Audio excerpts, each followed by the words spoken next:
જે પ્રાણ વાળી એપ છે એમાં જ હતું, તો એમાં મેં હું ફરી ચેક કરી લઉં છું. આજે એવું હશે ને તો બે અપલોડ કરી દઈશ, જૂના ને નવા બંને. બરાબર, રેકોર્ડિંગ ચાલુ થઈ ગયું છે. સો બેઝિકલી મેં કીધું એ પ્રમાણે આ આખું સેમિસ્ટર વજન સાચવી રાખવાનું છે, ઓર્ગેનલ ડેવલપમેન્ટ થવાના છે. બરાબર, એટલે એમાં ફેરફાર ન થાય. આ રજસ આની અંદર પ્રબળ રહેશે આખા આમાં સેમિસ્ટરમાં. બરાબર, અને આપણું ફોકસ રજસ અને રાજસિક વસ્તુઓને બેલેન્સ કરવા ઉપર રહેશે. બરાબર, એટલે એમ્બિશન તમસવાળી ના આવી જોઈએ, કારણ કે એ પહેલા વીકની અંદર એમ્બિશન સૌથી વધારે એની બિલ્ડ થશે. લીવર જેમ જેમ ડેવલપ થાય એમ એમ્બિશિયસ પર્સનનું ડેવલપમેન્ટ શરૂ થાય તમારી અંદર. બરાબર, એટલે એ hair begins to grow and the liver starts making bile. Liver ફંક્શનમાં આવી રહ્યું છે. So you have to be little bit more genuine while creating ambitions. એટલે ઓવરડ્રાઈવ વાળી એમ્બિશન જિંદગીમાં આ કરી નાખવું છે, તે કરી નાખવું છે, એ બધી વાતો, એવા કોઈ પણ અતિશયોક્તિ આપણી લાઈફમાં હમણાં હોવી જોઈએ નહીં. વિઝડમ નાખવા, સારા માણસ બનવું છે, બહાદુર માણસ બનવું છે, બરાબર છે, ડાયા માણસ બનવું છે, આ એમ્બિશનને વધારે પ્રેક્ટિસ કરવાની. સો કેરેક્ટરની એમ્બિશન વધારે બિલ્ડ કરવાની than the materialistic ambition. Okay, so that is the target of your 14th week. 15th week ની અંદર મસલ ડેવલપમેન્ટ આવશે. The fetus is about the size of an apple. Muscles and bones continue to grow and strengthen. The skin is still thin and translucent. બરાબર, ટ્રાન્સલ્યુસન્ટ એટલે સમજ પડે છે, અંદર હાડકું હોય કે અંદર મસલ હોય એ બહારથી દેખાય થોડું. બરાબર છે, એટલે તમારો ફોકસ એની પર રહેશે, મસલ અને બોન. એટલે ઇમેજિનરી ગાઈડલાઇન્સ આવશે તારી પાસે. તારે શું કરવાનું છે, ટ્રેનિંગ કરવાની છે આપણે, કે મસલ ગ્રો થઈ રહ્યા છે, બોન ગ્રો થઈ રહ્યા છે. લખેલી તો ફિઝિયો છું, એટલે મારે તારી સાથે આખું સેશન નહીં લેવું પડે. I will guide you through કે તારે કેવી રીતે કરવાનું છે. બરાબર છે, એટલે શોલ્ડર, ખભા ઉપર ધ્યાન આપીશું આપણે, આપણે એના હિપ્સ ઉપર ધ્યાન આપીશું, અલગ અલગ લાગણીઓને એની સાથે સાંકળી કરીશું. આ બધું શનિવાર પછી આવતા અઠવાડિયાની અંદર ધીરે ધીરે 14મું વીક આવશે એટલે હું તને એ કહી દઈશ. પેલું સિમ્પલ છે 14th વીકમાં. 15th વીકની પ્રેક્ટિસ અલગ છે થોડી. બરાબર છે, એટલે પ્રેક્ટિસનું ગાઈડલાઇન્સનું એક આખું પેજ બનાવીને હું તને આપી દઈશ. બરાબર, સો યુ હેવ ટુ ફોકસ એના અલગ અલગ એરિયા ઉપર આંખો બંધ કરીને એના ગ્રોથને ફોકસ કરવાનો છે. Okay, then is 16th week, sensory development. The fetus is about the size of an avocado. Eyes can blink. હવે આંખો પટપટે છે. બરાબર છે, and the heart and blood vessels are fully formed. The ears are in their final position. કાન હવે એની જગ્યા પર આવી જશે. That is all established. આ શું થયું? Heart, eyes and ear. બરાબર, તો તારી માટે લાગણીઓ કઈ આવશે? 3 આવશે. 3 લાગણીઓ આવશે. એક જે હૃદય સાથે સંકળાયેલા ભય અને કરેજની લાગણી. બરાબર, સો you have to practice courage. You have two imagine courage. You have two read the stories regarding courage. આ વીક બાય વીક છે. બરાબર, એટલે એ સેક્શન એ રીતે બનાવીશું આપણે કે જેથી તને ખ્યાલ આવે. હવે એના ઘડતરમાં આપણે લિટરલી ઇન્વોલ્વ થવાનું.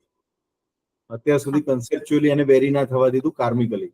હવે આપણે ઇન્વોલ્વ થઈશું અંદર, એને વધારે મદદ કરીશ, કારણ કે એનો કન્સેપ્ટ બની ગયો છે. Now we are going to guide. Okay, એટલે એમાં આપણે ઇન્વોલ્વ થઈએ છીએ. આમાં આંખોની અંદરથી તારે સુંદરતા જ જોવાની છે. You have to have proper visions, visuals, pictures, scene scenery. ક્યાંક સરસ ગ્રીન જગ્યા ઉપર જઈને ઊભું રહેવું. This all things are going to impact your child. Okay, એ આ વીક દરમિયાન સૌથી જરૂરી છે. એવી રીતે listen to proper fluidic music. Fluidic music, કોઈ હાર્ડ રોક નહીં, કશું નહીં. વીણા સાંભળી શકાય, સિતાર સાંભળી શકાય, વાંસળી સાંભળી શકાય. આ ફ્લુઇડિક મ્યુઝિકમાં આવે.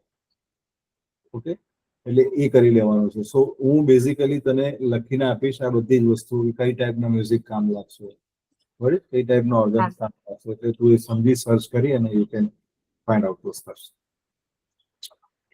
પછી આવશે 17મું week. The fetus is about the size of turnip. The skeleton is changing from soft cartilage to bone. Hello? So this is there will be practice guided to you about this. The fetus can move its joints. Typically, તારી જે total actions આવશે એ knee joint ની છે. You have to imagine the baby is doing. You have to command the baby to exercise within the womb. You understand? Slow exercises, slow pattern exercises. That is about your week number 17. Okay? જેટલું સારું કરીશ ને બેટા એટલો સરસ built આવશે અંદરથી બહાર. This way you can, this is the easiest. તમે બચ્ચું મોટું થયા પછી કઈ પણ શિખામણ આપો ને તો શેઠની ઝાપા સુધી જાય, પણ એ તારા પેટમાં હશે ને તો પેટની આખી જિંદગી સુધી રહેશે. તો એ જોઈન્ટની મુવમેન્ટ્સ આવશે કેવી રીતે હું અગેન એ લખીશ અંદર. Hearing begins. હવે તારું બચ્ચું સાંભળતું થશે. ઓકે, 18મા વીકથી the fetus is about the size of a bell pepper. Ears begin to stand out from the head and the fetus can hear sound. So functional involvement also here. Okay, so now you can talk loud with your fetus. પહેલા આત્મિક વાત થતી હતી, હવે તમે loud એની સાથે વાત કરી શકશો. Vernix caseosa. The fetus is about the size of a mango. 19મા વીક પર જશે. Mango, a protective coating called vernix begins to form on the skin. એટલે હવે ધીરે ધીરે ટ્રાન્સલ્યુસન્સી ઓછી થતી જશે. એટલે આ વીકની અંદર તમારે તેજનું ધ્યાન રાખવાનું છે, એની સ્કિન ડેવલપમેન્ટનું ધ્યાન રાખવાનું છે, એના પોર્સનું ધ્યાન રાખવાનું છે, એની વિઝ્યુઅલ ગાઈડલાઇન્સ આવશે while it develops. Halfway point કહેવાય 20મું વીક એટલે, કારણ કે 40 વીકનો અડધો ભાગ થવા. The fetus is about the size of a banana. This is the midpoint of the pregnancy. The fetus can suck its thumb and make facial expressions.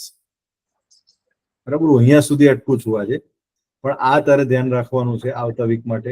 આનું આખે આખું હું શનિવારે તું જેવો મને કરીશ એટલે થોડું મોડ્યુલેશન મારે કરવું પડશે, હું તને ત્યાંથી ફોરવર્ડ કરી દઈશ. શનિવારે તારી પાસે ગાઈડલાઇન્સ આવશે, what you have, imaginary guidelines, બરાબર, મ્યુઝિકલ રેકમેન્ડેશન્સ આવશે, મૂવમેન્ટ રેકમેન્ડેશન આવશે બાય વીક જે એપ્લાય થતા હશે. ટેબલ એવું અહીંયા રિફ્લેક્ટ થશે આ જ પેજ ઉપર. પછી ભૂલી ના જતી ક્યાં જવાનું છે. You have to come here. હા, તારા સીઆરએમ તારે જોવાનું છે, બરાબર. એટલે એ લગભગ તારું સોમવારે સવારે ડિસ્પ્લે થવા મળશે. હું ટ્રાય કરીશ શનિવારે કરી દઉં. આપણે કઈ ડેટ છે તારા વીક પૂરી થવાની ડેટ કઈ છે? ડ્યુ ડેટ 13મા વીકની છેલ્લી ડેટ કઈ છે? સેટરડે લાસ્ટ ડે છે. સેટરડે છે ને, એક જ મિનિટ મને નોટિસ કરી દો એટલે પછી મારું કન્સર્ન ના થાય.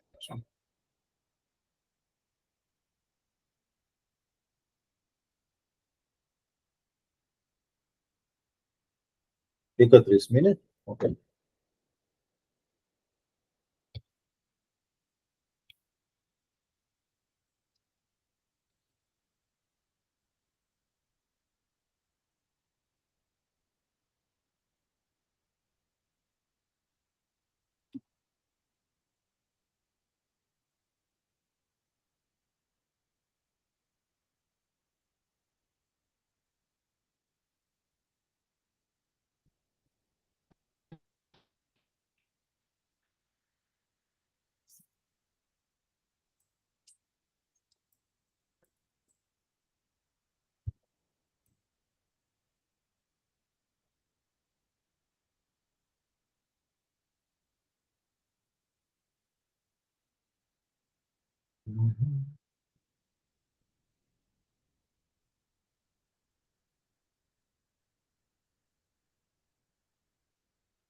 So complication જોઈ લઈએ આપણે, so that you should not worry and you should be careful as well.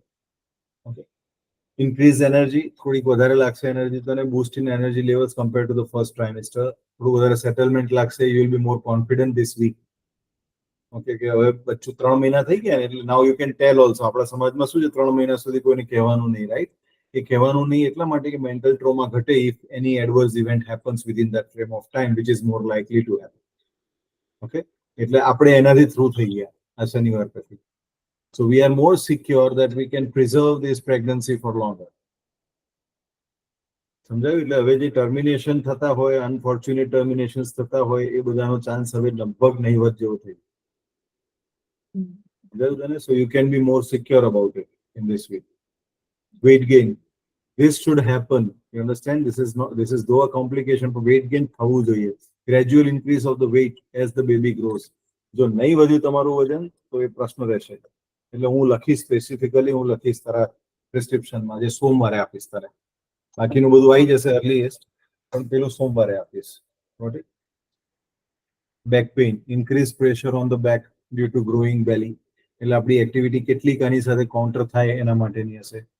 બરાબર. આમાંથી કંઈ પણ વધુ પડતું થાય છે તો you have two inform me. Okay. આ બાજુ જે છે ને પોટેન્શિયલ કોમ્પ્લિકેશન છે, આ બાજુ જે છે દેટ ઇઝ ઓલ નોર્મલ છે. બરાબર. એટલે ધ્યાન રાખી લેજે, એકવાર રીડ આઉટ કરી લેજે બધું જ.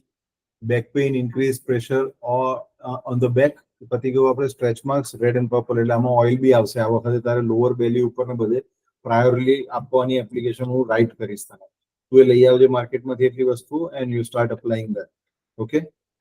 આ ખાસ ધ્યાનમાં રાખી લેજો. લેગ ક્રેમ્સ આવશે, sudden painful cramps in the calf muscle out થઈ શકે છે. એ વખતે શું કરવું? એ વખતે ખાસ તમારે મિનરલ્સ રિપ્લેસ કરવાના. એ વખતે પાણી પી લેવાનું. બેસ્ટ તરીકે લીંબુનો ઉપયોગ ખાસ રાખજો આખા ટ્રાઇમેસ્ટર દરમિયાન, આ વખતે પણ. બરાબર. સ્વેલિંગ કે એડીમાં, એન્કલ્સ અને ફીટ ને હેન્ડ્સ આ નોર્મલ વસ્તુ છે, ડરવાની જરૂર નથી. થોડો ઘણો એનો શેપ બદલાય. સિવિયર સ્વેલિંગ હોય તો તમારે ચિંતા કરવાની રહેશે. Shortness of breath is also fine. એટલે તમારે પ્રાણાયામ હવે વધારે ડીપ વાળા આવશે. Deep and hold now. Understood? Deep and hold, deep and hold, deep and hold. બરાબર. એટલે હવે હું તને એક અલગ જ રેશિયો આપીશ આખો પ્રાણાયામનો. You have to practise that in the entire trimester. Okay. બરાબર. હાર્ટ બંધ થશે, that is normal again. nasal congestion હોઈ શકે છે, એ બી નોર્મલ છે. બ્લીડિંગ ગમ્સ હોર્મોનલ ચેન્જીસના લીધે થઈ શકે, કાં તો થોડી સ્મોડી થઈ જાય દાઢ, to become more sensitive and bleed. બરાબર છે. એટલે એ એવું થશે એવું નક્કી નથી, પણ થાય તો એ નોર્મલ કહેવાય. બરાબર છે. જિંજીવાઇટિસ થયું હોય, દુખ્યા કરે 24 કલાક, લપકારા માંડ્યા કરે, તો એ કોમ્પ્લિકેશન કહેવાય, એ ઇન્ફેક્શિયસ કહેવાય. ઓકે. એટલે ગભરાઈશ નહીં કશું આવું કંઈ થાય તો. ત્યાર પછી આવશે irregular, usually painless contractions of the uterus. બરાબર. માઇલ્ડ એવું લાગે કે ટાઇટનિંગ આવી રહ્યું છે, માઇલ્ડ ફ્લિકર કરી જાય કોન્ટ્રાક્શન, કે ફાયર જેવું સ્પાર્ક જેવું પેન થઈ જાય થોડી વારમાં, એ બધું નોર્મલી થશે આ દરમિયાનમાં તારે. ખ્યાલ આવે? એટલે એને બહુ ચિંતા કરવાની જરૂર નથી. Regular contractions can indicate preterm labour. આ રેગ્યુલર ના હોય, સમજ પડી? એટલે કોમ્પ્લિકેશન ક્યારે હોય? જ્યારે દિવસમાં તને આમ કન્ટિન્યુઅસલી થયા જ કરતા હોય 5-5 કલાક, 6-6 કલાક. બરાબર. એટલે એ કોમ્પ્લિકેશન છે. પેલા નાના નાના આવા એપિસોડિક કે કોઈ કોમ્પ્લિકેશન નથી. સમજાઈ ગયું? હા. એટલે ડર ના રાખશો એવું કંઈ થાય તો. early milk production can be the part of it. Can be, it is not 100%, leading to leaking from the breasts. બસ આટલું ધ્યાન રાખવાનું છે. બરાબર. અહીંયા રેફરન્સ બધો આવી ગયેલો છે, you can again read it. Alright. અને આ જે સેશન છે એ રેકોર્ડિંગ હું પાછું મોકલાઈ દઈશ.